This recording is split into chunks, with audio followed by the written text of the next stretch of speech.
ये इनका जो बैकग्राउंड है, हमारे इलाके के माने जाने मशहूर एक यहाँ इस इलाके के गार्जियन जनाब मरहूम रियाजुद्दीन साहब, ये उनके पोते हैं और 80 से लेकर 85 के बीच रहने वाले विधायक जनाब मोइनुद्दीन साहब उनके नवासे हैं।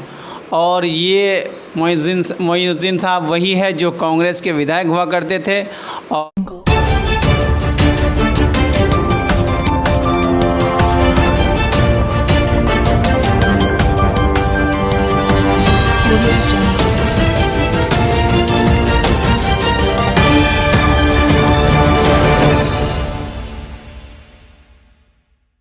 सर, जैसा कि हर पार्टी मैदान पे उतर चुकी है, आगामी विधानसभा बहुत करीब है, इसको लेकर आपकी पार्टी मैदान में उतरी है।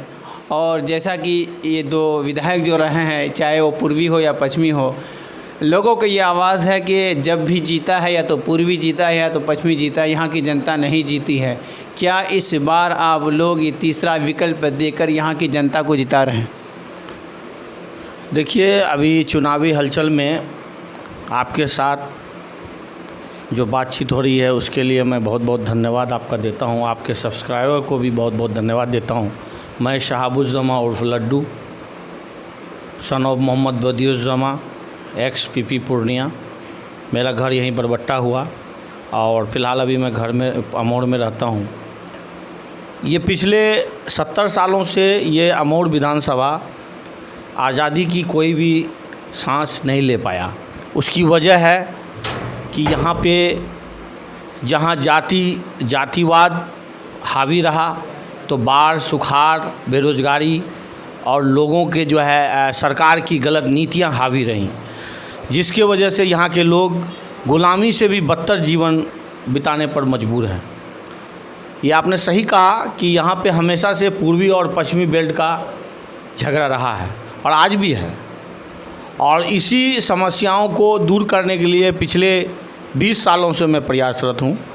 2001 में मैं राजनीति में कदम रखा और मैंने अपनी राजनीति की शुरुआत जलील मस्तान के साथ की। उनके साथ मैंने 10 से 15 साल रहा। 2010 में हमने उनका साथ छोड़ दिया और हम घर बैठ गए। किसी भी पॉलिटिकल साथी के साथ मैंने नहीं रखा और जिसके वजह से जलील मस्तान हार गए थे। और 2015 में पुनः मैंने यहाँ से अमौड़ विधानसभा से नामांकन दिया राष्ट्रवादी कांग्रेस पार्टी से, जिसमें मुझे महागठबंधन में भी जगह मिलने की मुझे आशंका थी तारिक अनवर के माध्यम से। लेकिन महागठबंधन में नहीं होने के चलते मैं इंडिपेंडेंट एनसीपी के इससे खड़ा हुआ। उसमें हमारे ये भाजपा के विधायक ने मुझ पर कई चार्जेस और कई केस झूठा मुकदमा करके मुझे जेल भेजने का काम किया। और लेकिन मैं कोर्ट के माध्यम से, संविधान के माध्यम से मैंने यहाँ नॉमिनेशन देने का काम किया। और हमारे जितने भी कार्यकर्ता, लगभग 3,500 कार्यकर्ता उस समय हुआ करते थे, उनके माध्यम से हमारे कार्यकर्ताओं ने हमारा चुनाव को लड़ा और बेहतर प्रदर्शन किया। मेरा मेन मकसद यहाँ की बदहाली, यहाँ की बेरोज़गारी, यहाँ की जर्जर व्यवस्था और यहाँ की भ्रष्टाचारी से मैं हमेशा ही रुष्ट रहा हूँ। हमेशा से मुझे पदाधिकारी और नेताओं से हमेशा बगावत करना पड़ा है। इस बार मैं फिर चुनाव लड़ता, लेकिन मैंने इस बार ये देखा कि हमेशा से ये पूर्वी और पश्चिमी का झगड़ा जो है फिर मुझ पर हावी हो सकता है। तो इसलिए अख्तर इमाम साहब को हमने दावत दिया अमौड़ विधानसभा के लिए। और धन्यवाद मैं देता हूं असदुद्दीन अवैसी साहब का।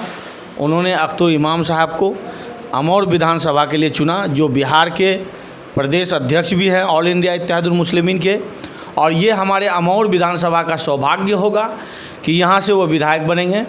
और बहुत अच्छा चांस भी दिख रहा है कि इस बार हिंदू, मुस्लिम, सिख, ईसाई सभी लोगों ने ये प्रण लिया है कि इस बार पूर्वी और पश्चिमी का कोई भी झगड़ा नहीं होगा।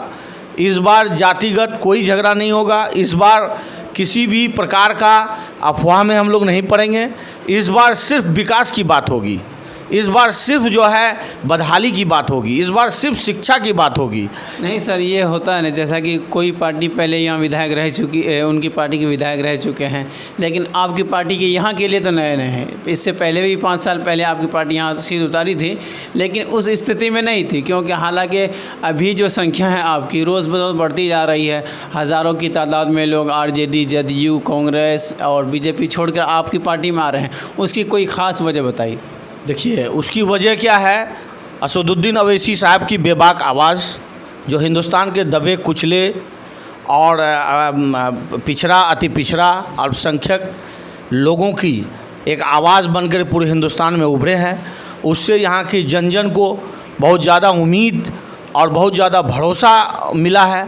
उसकी आवाज़ को देख करके लोग ये सोच रहा है कि मेरी बदहाली की आवाज़ यही पार्टी उठा सकती है, और इन्हीं के क़यादत में हमारा जो ये सीमांचल क्षेत्र है, ये बिहार है, ये बदलाव की ओर अग्रसर हो पाएगा।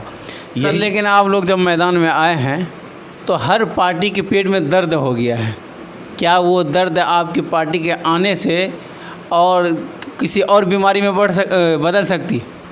ये तो राजनीतिक है, कुछ भी हो सकता है, और इसमें हर तरह के बदलाव के लिए हमें तैयार रहना पड़ेगा, और हम तैयार भी हैं। अभी पिछले हफ्ते आपने देखा होगा एक राजनीतिक भूचाल आया था टिकट का। उसमें टिकट में बहुत सारे नेतागण हमारे ही पार्टी के बागी बन बैठे, बहुत सारे ने पार्टी छोड़ दिया। तो हमारे प्रदेश अध्यक्ष ने मुझसे सवाल किया, क्या साहब तुम्हें कैसा लगता है कि ये यहाँ पर कैसा होने वाला है? हमने साथ जो भी होने वाला अच्छा होने वाला है, आपको घबराने की कोई ज़रूरत नहीं है। वक्त करवट लेता है तो यूं ही अंगड़ाइयाँ दिखाई देती हैं, और अंगड़ाइयाँ हुई, और आज वो दिन है कि सब शांति है। हर जगह हमारा परचम आगे है, और हर सीट पर हमारे दावेदारी सबसे आगे है। जनता इस बार स्थानीय मुद्दों पर बात कर रही है, स्थानीय हालात पर बात कर रही है, और हमारे ख़ास तौर से असदुद्दीन अवैसी को देख रही है, हमारे अख्तर इमाम साहब की मेहनत को देख रही है। उन्होंने जो सदन में आवाज़ उठाने का काम किया है, उससे वो उम्मीद रख रही है। इसको लेकर के आज लोगों में दिन दूनी रात चौगुनी वोट का बढ़ावा होगा, और भी ज़्यादा होगा। लेकिन आपकी पार्टी जब से अलायंस किसी पार्टी से नहीं हुई थी तो एक इल्ज़ाम था कि ये ओट कुटवा पार्टी है, मुसलमानों की पार्टी है। लेकिन धीरे धीरे इतने बड़े बड़े नेता आ गए इसमें, जैसा कि मायावती है, उपेंद्र कुशवाहा है, उसके अलावा भी। लेकिन ये इल्ज़ाम हट गया है। लेकिन कुछ लोगों का ये भी कहना है कि 2-4 सीट से क्या होगा, तो इस पर आपका क्या चर्चा रहेगा? देखिए, उसके लिए मैं पूरे बिहार वासियों को ये संदेश देना चाहता हूँ कि आपका जमात भले ही लाखों का हो, लेकिन आपका लीडर आपके मन का होना चाहिए। अगर एक भी लीडर आपके मन का होगा तो आपकी हक की आवाज़ उठाएगा। जिस प्रकार एक बल्टा दूध में एक बूंद जहर काफ़ी होता है, उसी तरह ये भ्रष्टाचार और पलटू सरकार के लिए ये एक ही सीट हमारे लिए बहुत काफ़ी है। और अल्लाह का बहुत बड़ा करम है कि आज एक सीट नहीं 24 सीट पर हम लड़ रहे हैं, और 24 का 24 सीट जीतने वाले हैं। और हमारे गठबंधन के बारे में आपने सुना होगा कि उपेंद्र कुशवाहा जी हमारे मुख्यमंत्री के दावेदार हैं, और बहन मायावती हमारे बिल्कुल कंधे से कंधे मिला के साथ हैं। और हर जगह चुनावी सभा हमारी तीनों बिल्कुल प्योर गठबंधन के रूप में, जहाँ भी आपने देखा होगा अब तक गठबंधन अलग अलग लोग उसमें सभाएं करते हैं, लेकिन हमारी सभाओं में हमेशा से एक होकर के और नेक होकर के हमारी सभाएं होती हैं। और नेक इरादे से हम लोगों का गठबंधन है, और बिहार की जनता इसको चुनेगी, और आप देख लीजिएगा तख्ता पलट होगा। और यहाँ पर एक मजबूत, और यहाँ पर जो है अल्पसंख्यकों के हित के लिए, बदहाली को दूर करने के लिए और शिक्षा को वरीय रखने वाली पार्टी का आगाज़ होगा। और बिहार में एक इतिहास लिखा जाएगा, जहाँ 15 साल वाली ये जो है मंडल कमंडल वाली सरकार जो है जंगल राज में तब्दील हो गई, वहीं पर ये पलटू राम 15 साल जो है ये भ्रष्टाचार का जन्मदाता बन के उभरा है। इसको ख़त्म करने के लिए ये असदुद्दीन अवैसी का गठबंधन आप देख लीजिएगा कि रिकॉर्ड तोड़ वोट से आगे होगा। कहीं ना कहीं आप ये कहना चाह रहे हैं कि हम तो किंग मेकर बनेंगे, यानी आप जिधर होंगे सरकार आपके पीछे होगी, लेकिन वक्त 10 तारीख को पता चल जाएगा सबका किसका वक्त है, किसके साथ है।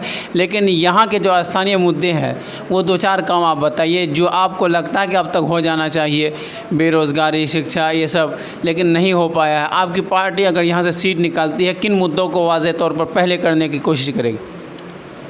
देखिए, आपने जो बोला किंग मेकर, ये सब बातें अफवाह ही हैं। हम किंग मेकर नहीं हैं, हालात से लड़ने वाले सिपाही हैं। और जो हालात से लड़ने वाले सिपाही होते हैं वो हारने और जीतने की तमन्ना नहीं रखते हैं और उनको उसका लालच नहीं होता है। हम आज जनता की आवाज़ बन कर के उभरे हैं और हमारी जो क़यादत है वो मजबूत है और हमारा नीयत बिल्कुल साफ़ है। और हमारे क्षेत्र में जो आज बाढ़ है, नदियों का जाल है और यहाँ पर अशिक्षा का षड्यंत्र है और उसके बाद भ्रष्टाचारी की चरम सीमा है, इन सभी मुद्दों के साथ हम यहाँ आए हैं। और जितनी भी बेरोजगारी की समस्या हैं जो मुंह भा करके पूरे बिहार को निगलने के लिए अग्रसर है, उसको समाप्त करने के लिए हर वो प्रयास हम लोग कर रहे हैं और करेंगे। ये पलटू राम की सरकार आपने देखा होगा, एक भी इंडस्ट्री का खोलने का काम नहीं किया। लेकिन हमारी जैसे ही क़यादत मजबूत होगी, सबसे पहले हम बेरोजगारों के लिए, जो लोग बाहर चले गए हैं, पलायन होकर चले गए हैं, उन लोगों के लिए रोज़गार मुहैया कराएंगे। इसके लिए मैं वादा नहीं हूँ, वचनबद्ध हूँ और ये मैं हर हाल में करके रहूँगा।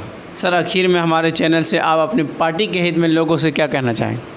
मैं हमारे बिहार के और पूर्णिया के और सीमांचल के सभी आपके सब्सक्राइबर को और हमारे ऑल इंडिया इत्तेहादुल मुस्लिमीन के सभी कार्यकर्ता गणों को और यहाँ के सभी जनता गणों को मैं दिल से धन्यवाद देता हूँ कि उन्होंने आज हमारी पार्टी ऑल इंडिया इत्तेहादुल मुस्लिमीन को जो इज़्ज़त बख्शी है।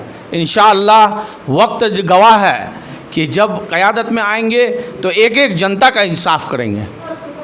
और इस चुनाव में हर जनता को मैं संदेश देता हूँ, एक होकर के और नेक होकर के इस बार वोट देना है। इंशाअल्लाह अगला जो ये 5 साल होगा, आपके विकास की सिर्फ बात होगी, दूसरा कोई बात नहीं होगी। आपकी आवाज़ की बात होगी, आपके इंसाफ की आवाज़ होगी।